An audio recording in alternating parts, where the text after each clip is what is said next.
What is good, people? Welcome to another episode of the Undiluted Football Show. We are back. I'm your host, Toni Afoke. You already know what it is by now. Let's get straight into it. But before we get on to today's Premier League fixtures, I feel like Champions League is back. We've got to quickly talk about that and address the big elephant in the room, which is the Champions League. So first off, we'll start off on Tuesday night. As a United fan, you already see my United little thing over there. You know, it wasn't a good performance at Man United. There's so many things we can get into about the substitutions and everything else, but here's my quick verdict on it if anyone wants to hear it. We lost. We lost in the last seconds of the game by a Jesse Lingard mistake. The only criticism I have of that game is that Man United didn't have a shot on target from the 24th minute, and that's not good, regardless if you're down to 10 men or not. We are Man United. I'm not really angry about the substitutions, only because I feel like substitutions are all good in hindsight, right? You take off Ronaldo and Fernandes. If we hold on for a draw, people will be looking at those substitutions and be like, oh my gosh, those really good defensive substitutions. Like, he read the game, he managed it, blah, blah, blah, blah, blah. But we lost. So now it looks like, why would you take off your two best players? So it's one of them situations. It's a lose-lose, but, you know, it is what it is with Man United. It wasn't a great performance, and that's what people... Like, the whole Ollie out brigade was out again for our first loss of the season. Like, it was a bit mad, but it's what happens when you're the most famous club in the world. Anyway, City won 6-3 against Leipzig. You know, yeah, everyone knows how Leipzig plays. We saw Man United beat them 5-0 last season. So, of course, City are going to score goals against Leipzig. Jack Grealish got scored in his first Champions League appearance, which was nice. Blah, blah, blah, blah. Same old with City. It looks pretty decent. Conceding 3 goals, but again, Leipzig are not a bad side. Liverpool had a tough game, but they won it in the end with a Jordan Henderson. Good goal, good winner, looking decent. All the other teams won. Chelsea won 1-0 against Zenit. It was a pretty, not the greatest performance, but got the job done, unlike Man United. And sometimes it's not about the performance, it's about who gets the 3 points at the end of the day. For Man United, I'm looking at these groups and I'm still thinking all English teams are going to get out of their groups. Like, all you really need is like 10 or 12 points, really, to get out the group. So, and it's not like we had, like, last season, listen, Man United won their first 2 games and still didn't get out of the group. So I'm not too worried about that. I just feel like it's not about how you start, it's about how you finish, right? So, yeah, it's my little Champions League roundup because the Premier League is back. So first and foremost, I feel like we should go on to yesterday's games. Liverpool, once again. Liverpool are looking good, man. Liverpool are looking good, and Salah 101 Premier League goals.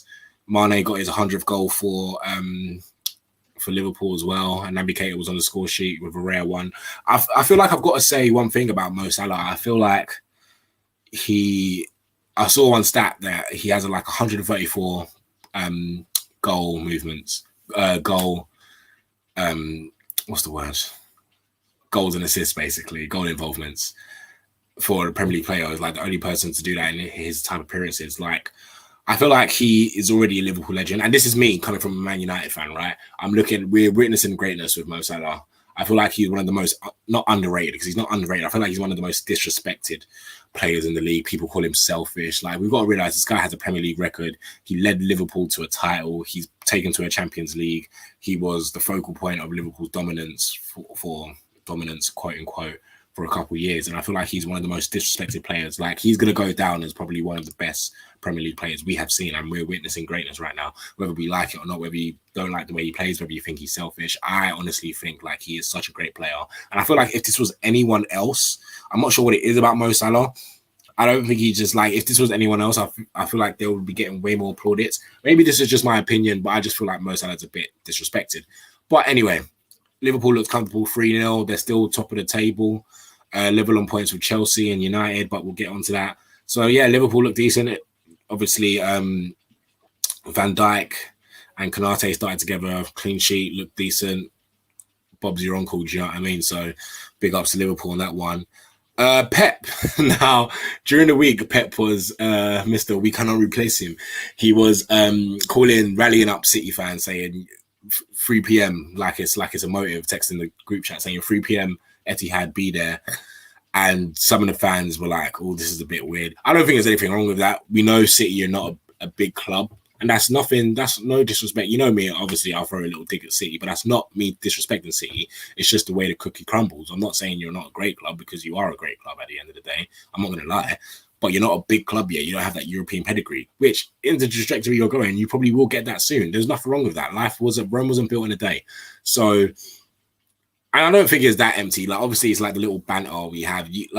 There are more than 50, 60,000 City fans in the world. Do you know what I mean? So it's not like you can't fill the stadium.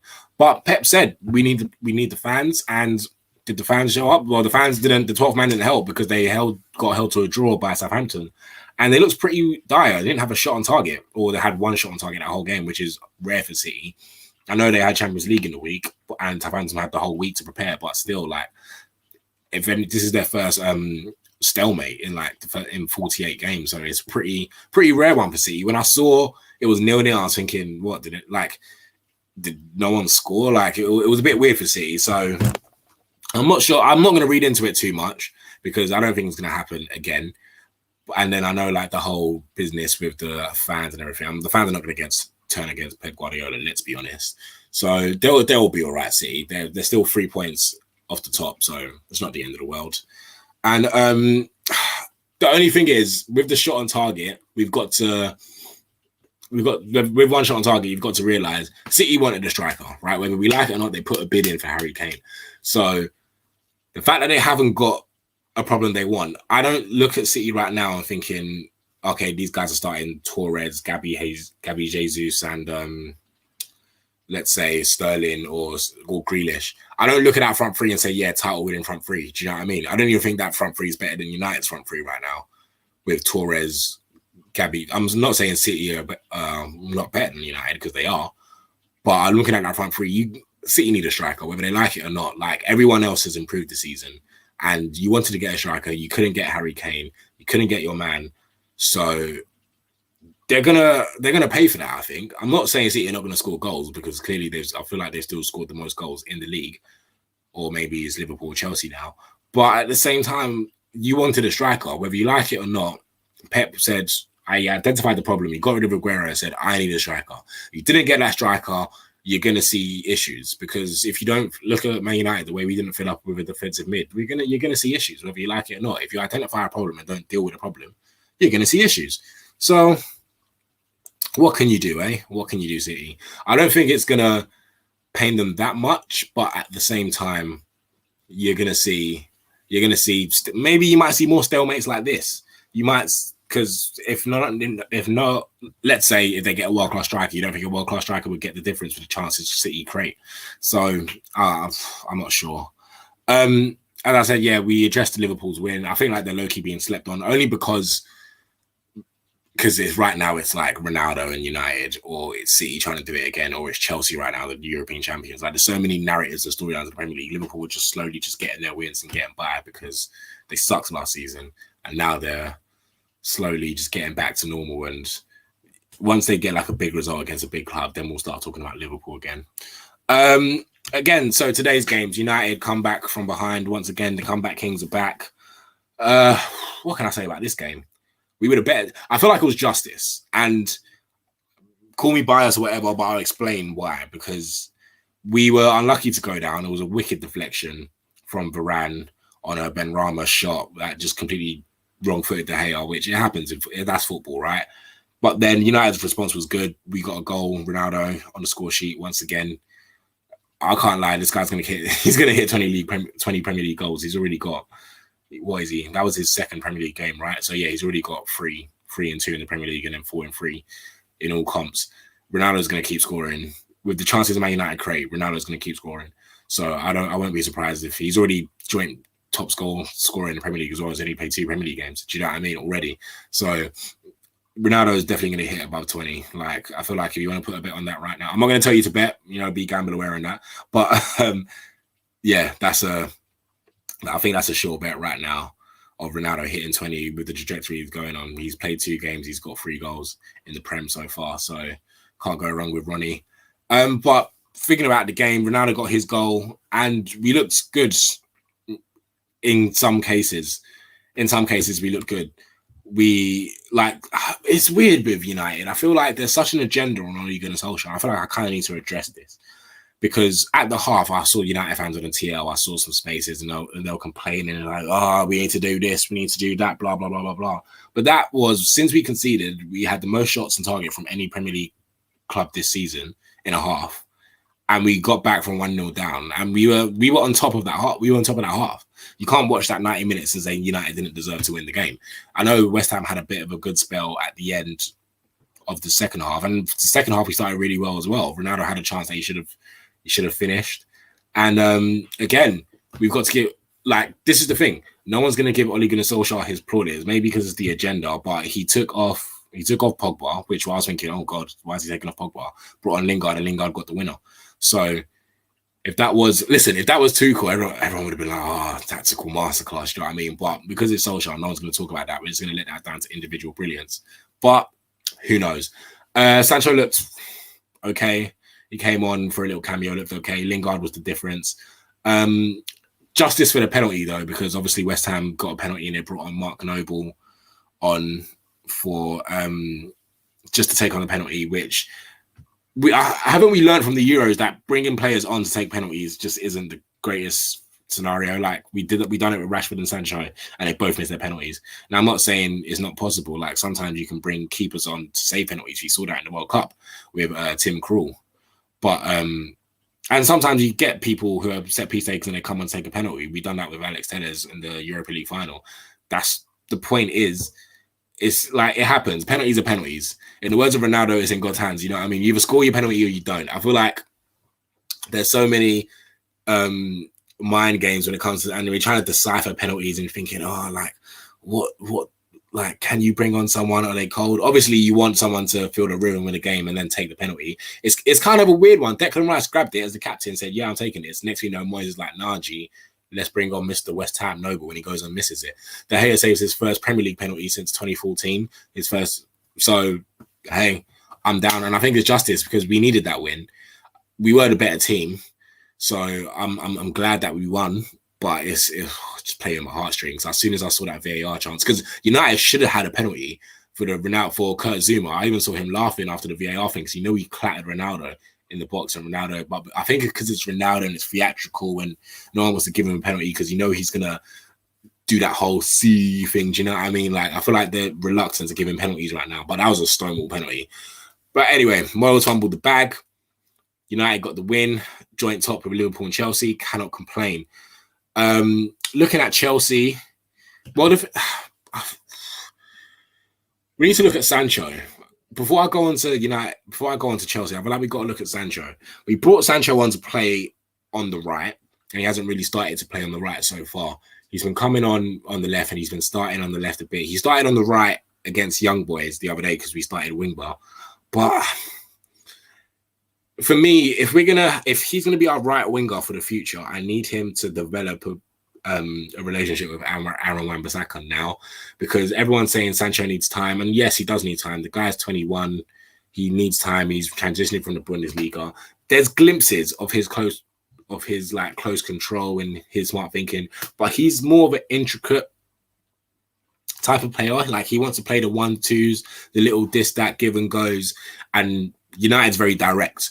Bruno's like, I see you, or not even I see you, I just like, screw it, run, and I'm gonna pass it into this space and you're gonna do it. And that's what Bruno is. Like he's like a James Harden for anyone that watches basketball. Turnover machine, but shoot. Do you know what I mean? So if I keep kicking the ball in this direction 9 times, 3 out of times, I might create some chances, and all you got to do is finish one of those to get 1-0.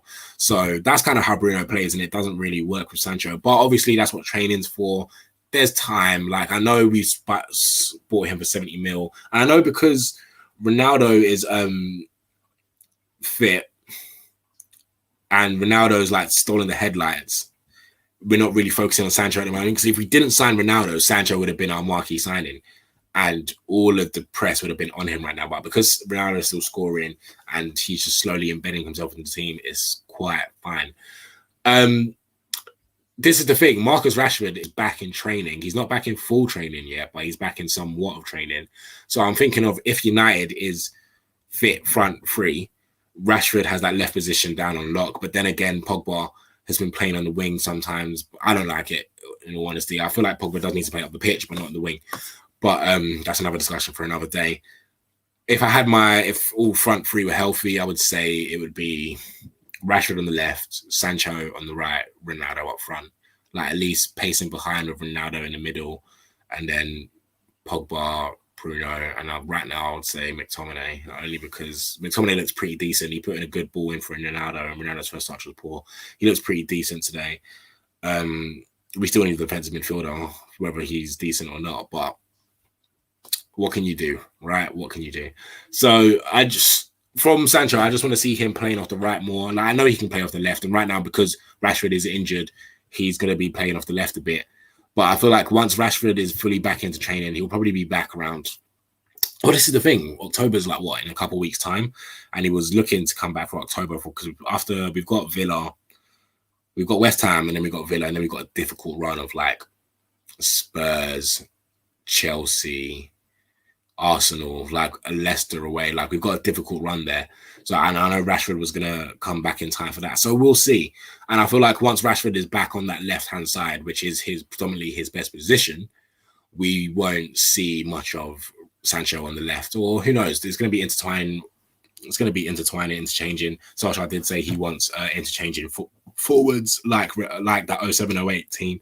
So we'll see. But for my opinion right now, I just need Sancho to create a relationship with Aaron Wan-Bissaka, start playing off the right more, and have that right wing position solidified. Because at the end of the day, even though Greenwood is there right now, we all know Mason is destined to take Ronaldo's position in a couple of years' time, or Haaland's position. You know, just throwing it out there. Well, you know, we want Greenwood in the centre soon, so that is what we want. But big ups to Jesse for scoring at West Ham. It just had to be him in it. Football scripted like that. Didn't celebrate, which is a nice little gesture for him, for you West Ham fans. But after the United game was a London derby. Chelsea versus Tottenham, quite emotional because of the death of Jimmy Greaves that was announced today. But what I'll say is with Chelsea and Spurs is that Chelsea are the team to beat right now. They've got the narrative. They've got a world-class manager. I can't deny it. They've gone to Spurs and done them 3-0. And obviously the Kante goal was like a deflection. Thiago Silva, and Rudiger with a decent goal. Like they're getting goals from people you wouldn't expect, and they're looking very comfortable as well. Chelsea, they look very comfortable. And what I was looking at the other day was Chelsea's. Tuchel hasn't made that many signings. He hasn't. There's a lot of players like I saw Chelsea getting battered by Tottenham. I'm not sure what year it was, but I saw Rudiger on the pitch. I saw Jorginho. I saw Azpilicueta. People that are starting for Tuchel now. And I'm thinking, how can a manager just come in and just make these players look completely different? Obviously, it's the way they're set up and the way he set the team up. So credit to him. But I feel like that's the difference between an elite manager. So let's keep it 100. That's the difference between someone like Ole Gunnar Solskjaer and Thomas Tuchel right now. For instance, people like Marcos Alonso, he's been starting the last couple of games for Chelsea. I haven't seen Reece James play in a minute. Whether he's injured, I don't know. Chelsea fans, let me know. But Ben Chilwell, haven't seen him. I think his last game was the Champions League final or something weird like that. Or maybe he played in the Champions League the other day. I don't know. But these players that were X'd out by Lampard or ex-managers are starting for Tuchel and looking like irreplaceable people for Tuchel. And I feel like that's the difference between Solskjaer and Tuchel, for example. And I don't think Solskjaer makes that many changes. Like, obviously, our next game is the Carabao Cup, so you're going to see a lot of changes. You're going to see people like Dalot come in for Aaron Wan-Bissaka. And Dalot's going to get a run of games because Aaron Wan-Bissaka is suspended for his next Champions League match. So who knows? You might see him getting a few games. I think Wan-Bissaka played well today. Like, I'm thinking about it now, he looks way more comfortable on the ball than I've ever seen him, which is good. And competition's good. I like Dalot. I feel like once he improves defensively, I feel like he's good going forward. He looks pretty decent against young boys when he had the ball. Like, he's a nice little outlet, and we'll see a lot more from him probably in the cup this week and in our next Champions League games. So who knows? I'm not going to say he's going to take Aaron Wan-Bissaka's position because he's not. But at the same time, it'll be good for competition because we saw with Alex Telles and Luke Shaw what competition can do for players, right? So it's nothing like spurring some players on and getting some good competition. But we'll see. I feel like with Tuchel, we've got to give him credit because he's, as I said, he hasn't made that many signings. He's using players that have been playing for Chelsea for ages who looked dead and buried with other managers and setting them up completely. So that is the difference, I would say, between an elite manager and someone like Ole Gunnar Solskjaer. I'm not saying Ole Gunnar Solskjaer is, well, no, I am saying he's not an elite manager. I'm not saying he's a bad manager. I'm just saying he's not that elite level. Whether he gets to that elite level or knows, none of us will know. But until then, I feel like that is the difference between Tuchel. And right now, it's hard to like. As much as I dislike Chelsea, I'm not going to say I hate Chelsea. I'm going to say I dislike because my mum said I shouldn't hate anyone. But as much as I dislike Chelsea, I'm looking at this team and I'm thinking, how do you beat them? Which is weird. I don't know because, as I said, it's the same players. Obviously, bar Lukaku and a couple other signings and Saul and stuff like that. But it's the same players. But you can see what an elite manager can do. And the thing is, a Chelsea fan told me this. He was like, it was hard to see Lampard go. It was like shooting Bambi, right? But he said, you look at the same players and you look at the difference. Like Chelsea have kept, 5 clean sheets now? They put Kepa in goal today, and we all thought Kepa looked dead and buried under Lampard. Hence why they got Mendy. Next thing you know, he's keeping clean sheets at the Tottenham Hotspur Stadium, which is that's a rivalry game for you. You don't really play a sub keeper and expect them to keep a clean sheet. So that's the difference between an elite manager. And right now, I've been seeing Thomas Tuchel, the best manager in the world, shouts right now, and until he proves me wrong, I might have to put it out there. I might have to say right now he's in let's call it informed. He's the most informed manager right now, and I'm currently the best at the moment because the way he's setting up this Chelsea team, they are very hard to beat. They don't concede many goals, and they create a lot of goals as well, and they create a lot of chances. Apparently, Lukaku didn't score again, but listen, we know about big game Rom. We've said it. I don't expect him to get goals against the top 6. He'll get goals against smaller teams because that's what he does, but there's nothing wrong with that. And as long as he get the goals for Chelsea, that's fine. And as long as Chelsea win stuff, I don't think Chelsea fans will care. But we'll see. We'll see. I know we got the Carabao Cup this weekend, and then Chelsea City, which is next week, so that will be good because Tuchel seems to have Guardiola's number, and now Guardiola doesn't have a striker, or he didn't start a striker last time, and they lost the Champions League final. But again, Tuchel versus Guardiola, that will be good as well. So we've got a lot of football to look forward to. And listen, the season's just starting. It's just getting underway. No one knows what's going to happen. But right now, Chelsea are the team to beat. United look good. Liverpool look good. City will be up there. I feel like we have a 4-horse race for the league right now because I would have said 3 with Chelsea, City, Liverpool, but I feel like Ronaldo just gives you that next level. And he's gonna bring United to that next level. Whether it's that level of controlling games, well, no, it's not gonna be that level of controlling games. We don't have a controlling midfielder, but United are gonna be next to that. Are gonna be on that next level. Tuesday was a blip. United, they look decent today. We shall see. We've got so many games to look forward to. The season is just getting underway. There's going to be games thick and fast. You're going to have to start using your squad. So you're going to see the likes of Van der Beek, Martial, Lingard coming off the bench. Stuff like that. Everyone's going to have to be using their squads. So we've got a lot of football to look forward to, and you've got a lot of more. You're going to look forward to a lot of me talking about the football in upcoming shows. So before we leave, big up Man United, big up Chelsea for the win. Big up Liverpool for the win. Those are your top 3 at the moment. Quick shout out to Brighton. I still feel like they'll fall off, but right now they're 3rd in the table. No one could have expected that. Danny Welbeck and Neil Maupay with the goals. So big up Brighton. They're looking good this season. I know Graham Potter has a lot of stands. Shout out my Graham Potter stands, my XG guys. And that right now they're actually scoring. So good for them.